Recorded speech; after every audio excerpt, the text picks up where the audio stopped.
Hi everyone, welcome back to my channel. Today I'm reviewing 8 different mascaras from affordable drugstore options to some more premium picks. I'll quickly go through each, what I like and don't like about it, and at the end I'll share my top 3. So subscribe if you haven't and let's get started. First up is the Maybelline Colossal Volume Express Washable Mascara. This is such a classic and honestly, it's still a really good budget-friendly option if volume is what you're looking for. It gives the lashes a fuller, more noticeable look without becoming excessively clumpy, especially with one coat. I also really like that this is the washable version because it's much easier to remove compared to waterproof mascaras. The finish is definitely more dramatic than natural, so if you like your lashes to look thick and bold, this is a good one to consider. For me, this is definitely one of the better options here for volume without spending too much.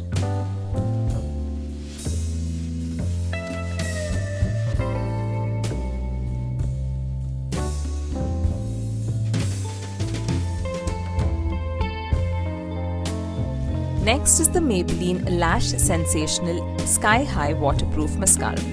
This one has had a lot of hype and I can see why people like it. It gives more of a long, defined and separated lash look rather than really intense volume.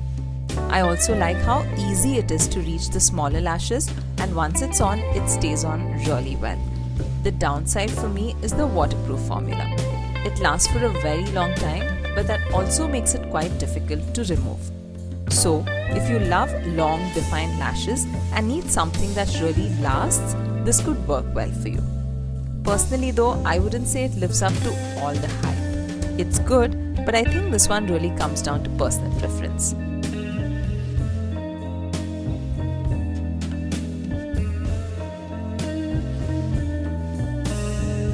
Next is the Smashbox Superfan Lash Lengthening Mascara. This is one of my favorites for a defined, separated lash look.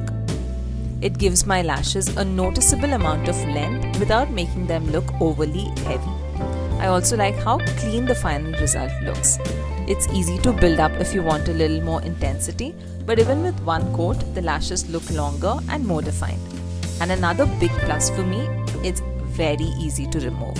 So, if you prefer long, separated and polished lashes rather than really dramatic volume, this is definitely one I'd recommend. This is one I can see myself reaching for quite often.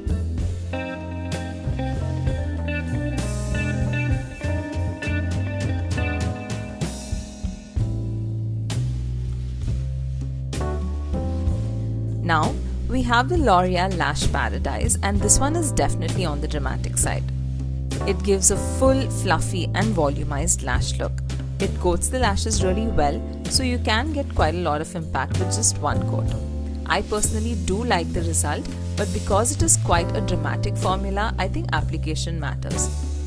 If you prefer very natural, delicate lashes, this might feel like a bit too much.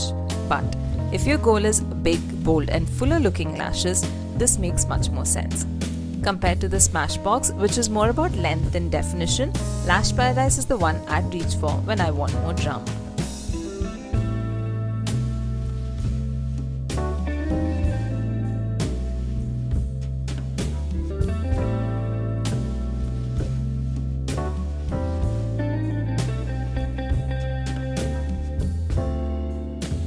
Next is the L'Oreal Voluminous Panorama Waterproof Mascara. This one is actually on my wishlist for a really long time, so I was excited to finally try it. And I really like the effect it gives. It makes the lashes look defined, lifted and nicely fanned out rather than just extremely thick. Compared to Lash Paradise, this feels much more structured and polished. For me, Panorama is more of an everyday to polish mascara, while Lash Paradise is what I choose when I want something more dramatic. It's also waterproof, so you really get good staying power. If you want defined, separated lashes with that fanned out effect, this is a really good option.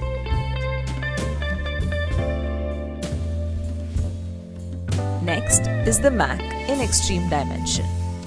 This is actually the mini and I've almost finished the entire thing, so I've had quite a bit of experience with it. What I really like about this mascara is how evenly it coats my lashes.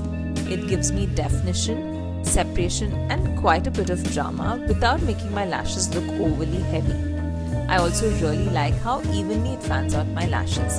So this isn't really a soft barely there mascara. It gives you a more defined sculpted lash look, which I personally really enjoy.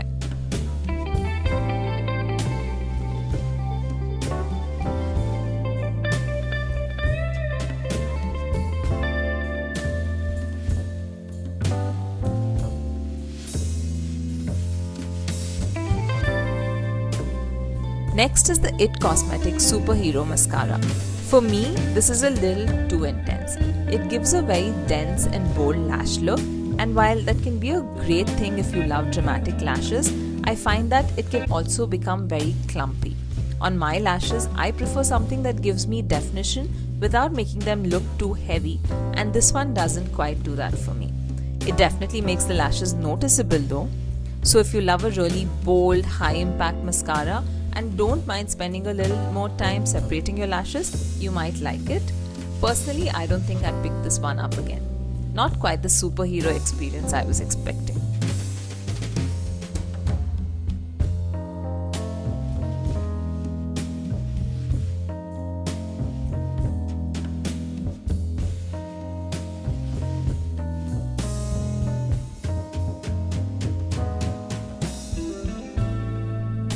And finally, we have the Clinique High Impact Mascara. This one actually surprised me. This again is a mini sized one. It's a very straightforward mascara, but I really like the result. It gives my lashes natural looking definition and some fullness without making them look overly dramatic. This is the kind of mascara I can see myself reaching out for an everyday basis, especially when I want my lashes to look more polished but still natural. It doesn't give you extreme volume or dramatic length, and honestly, that's why I really like it. Sometimes you just want a mascara that makes your lashes look better without making it obvious that you're wearing a lot of mascara. For everyday makeup, this is definitely one of my favorites from the collection. So, after trying all 8, these are my top 3. Number 3, Maybelline Colossal. If you're looking for affordable, noticeable volume, this is still a classic for a reason. Number 2, L'Oreal Panorama. I really like the defined fanned out effect, and I think it's one of the most versatile mascaras here. And number 1, Smashbox Superfan. For me, this gives the best combination of length, separation, definition, and an easy to wear finish. It's the one I personally reach for most often. And those are my 8 mascaras that I tested along with my top 3. Of course, mascara can look very different depending on your natural lashes and the kind of finish you personally prefer, but I'd love to know which one would you pick. Let me know in the comments, and if you enjoyed this review, don't forget to subscribe. I'll see you all in my next video. Bye.